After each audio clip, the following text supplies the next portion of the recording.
Hello, Internet. Most of the world is asleep. Not physically, mentally. By the way, welcome to the Empirical Sword. I'm Lore Master DLC 7-9, and I happen to believe the school doesn't teach, meaning we have to do the learning ourselves, including how to be awake, really awake. And again, I'm not talking about physical sleep. Think of it like this.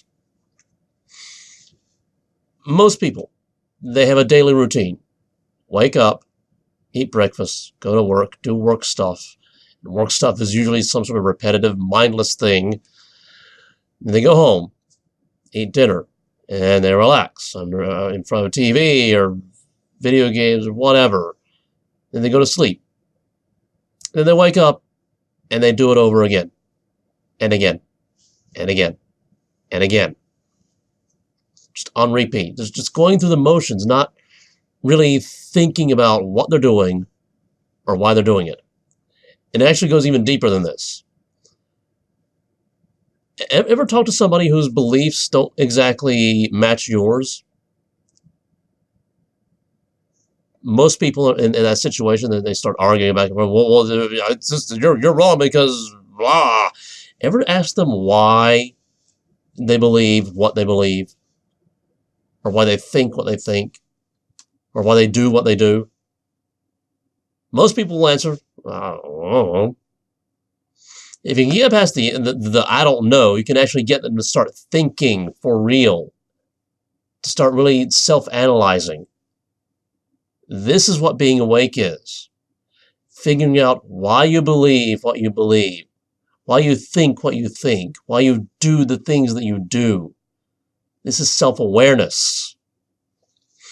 And there are kind of templates and tricks to it all comes down to one question. Why? Just never stop asking why. And hopefully this is conjuring the image of maybe like a cartoon sketch or a sitcom sketch where you have a parent and a child says, why? And the parent gives a reason, and the why, and the parent gives another reason, and the why, and eventually the parent gets frustrated, and because I said so. This is why we don't ask why. Because so many people who have the answers get frustrated answering the question of why. Eventually we get taught to not ask why. But we need to ask why. Why, or more specifically, the answer to why, is how we understand. How we understand the world. We understand gravity because somebody asked why. Why do things fall to the earth?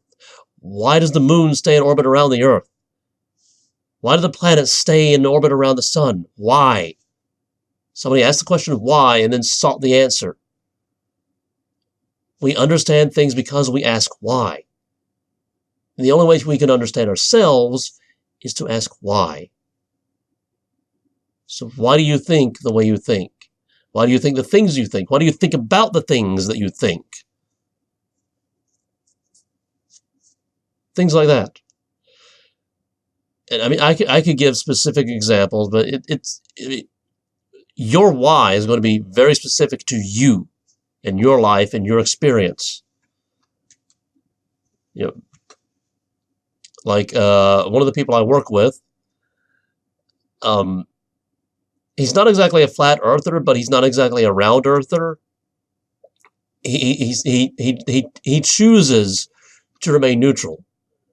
Why? He doesn't care.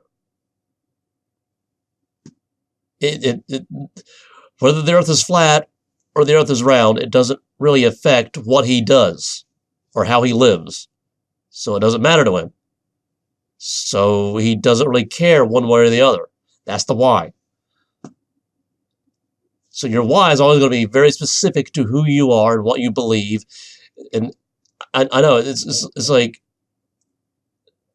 If my why is dependent on what I believe, then why do I believe what I believe? And if the why about my beliefs is dependent upon my beliefs, then this is what it's like to be human.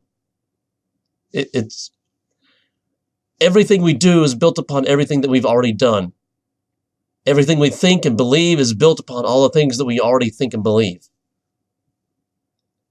We're constantly building up from the foundation that was built for us at that moment we were born, the moment we started perceiving the world. Our very initial perception, which we probably can't even remember, is like the seed, the kernel, the foundation of everything that this is why it sucks to be an INTJ. I'm having thoughts that are so complex, I can't make them into words. But hopefully you get the idea. And admittedly, I'm going off on a tangent here. The bottom line for the video is ask why. Keep asking why until you understand who you are. This is self-awareness. And self-awareness is power. Because once you understand yourself, you're awake. You no longer have to go through the motions without thinking. And I know it's like, well, it's easier to go through the motions without thinking, but if you're aware of yourself, if you're self-aware, if you understand why you do the things that you do and why you believe the things you believe, then you can start questioning your emotions. Are your emotions congruent with who you are? If they aren't, change your emotions. But it all starts with why.